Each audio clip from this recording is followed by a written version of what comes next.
મહેસાણા ખાતે અખિલ ભારતીય માથુર વૈશ્ય સમાજ ગુજરાત પ્રદેશની કારોબારી બેઠક યોજાઈ હતી। પાલનપુરના જાણીતા તબીબ ડોક્ટર સુરેન્દ્ર ગુપ્તાના અધ્યક્ષતામાં યોજાયેલી બેઠકમાં મહેસાણાના ધારાસભ્ય મુકેશ પટેલ મુખ્ય મહેમાન તરીકે ઉપસ્થિત રહ્યા હતા। આ પ્રસંગે 2022 થી 2025 વિકાસ યાત્રા પુસ્તકનું વિમોચન કરવામાં આવ્યું હતું। આ બેઠકમાં ડોક્ટર સુરેન્દ્ર ગુપ્તાએ ગુજરાત પ્રદેશ પ્રમુખ તરીકેના કાર્યભારનો વહીવટી ખર્ચ અને કરવામાં આવેલા કાર્યનો હિસાબ રજૂ કર્યો હતો।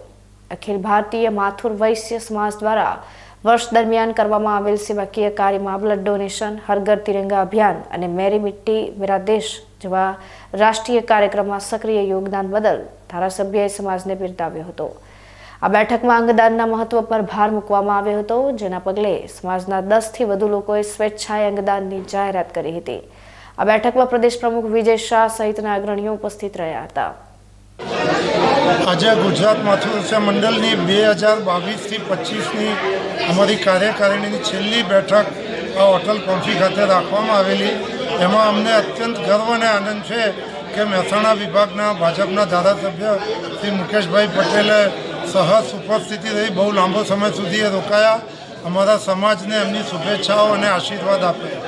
એની સાથે મારા મંડળના બહુ મોટી સંખ્યામાં પદાધિકારીઓ, બધી શાખા સભામાંથી આવેલા પ્રતિનિધિઓ એ પણ ઉપસ્થિત થયા અને આખા કાર્યક્રમને ખૂબ જ સફળ બનાવ્યો।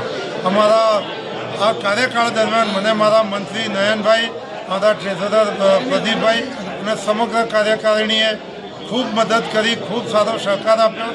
એ બધાને અને શાખા સભાના સૌ પદાધિકારીઓને અમે ગિફ્ટ આપી અને શબ્દો દ્વારા એમને સન્માન્યા। આજે અમારી છેલ્લી મિટિંગમાં એનો અમને ખૂબ જ આનંદ છે।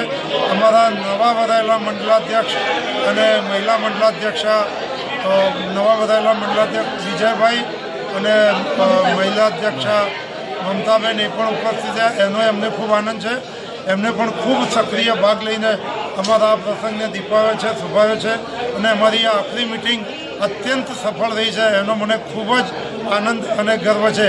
હું માનું છું ગુજરાત માથુર વૈશ્ય સમાજ પાસેથી બીજા સમાજોએ અને બીજા સ્ટેટના અમારા માથુર વૈશ્ય સમાજો પર પ્રેરણા લેવી જોઈએ અને આવા કાર્યક્રમો અને આવા કાર્યો કરતા રહેવું જોઈએ।